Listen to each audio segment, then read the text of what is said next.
बिस्मिल्लाहिर्रहमानिर्रहीम। आज हम वो अल्फाज सीखेंगे जिनमें ते और टे का इस्तेमाल होता है। बिस्मिल्लाहिर्रहमानिर्रहीम। चलें आज का सबक शुरू करते हैं, जिसमें ते की बड़ी शक्ल और ते की छोटी शक्ल का इस्तेमाल होगा। वो अल्फाज लिखना हम आपको सिखाएंगे। सबसे पहला वर्ड हमारे पास है तलवार। ते ऊंचा बनाएंगे, लाम वाव के सुराख मोटा और लाइन के ऊपर अलिफ और फिर रे, तलवार।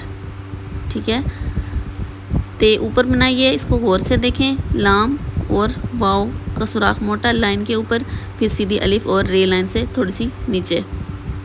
नेक्स्ट है हमारे पास अगला लफ्ज़ हमारे पास है मेहनत, जिसमें बड़ी शक्ल वाली ते का इस्तेमाल होगा।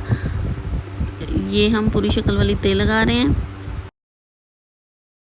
यहाँ ते की पूरी शक्ल है, नुक्ते लगाए, मीम बनाइए, हे को थोड़ा ऊंचा, नून का शोशा बनाया और पूरी शक्ल वाली ते बनाइए। अगला हमारे पास लफ्ज़ है बेहतरीन। बे, हे, ते और रे। ये और नून गुन्ना, ये के नीचे दो नुक्ते और नून। अब बे और हे को गौर करें, आपने ऊंचा स्टार्ट करना है ताकि रे की लाइन बचे और फिर हमने ये और नून लगाना है। नेक्स्ट हमारे पास है टे की बड़ी शक्ल और टे की छोटी शक्ल। इसका इस्तेमाल कैसे होगा, इसके हम कुछ अल्फाज लिखते हैं। पहले हमारे पास टोपी, टे के साथ वाव आ गई है तो इसकी छोटी शक्ल लगेगी।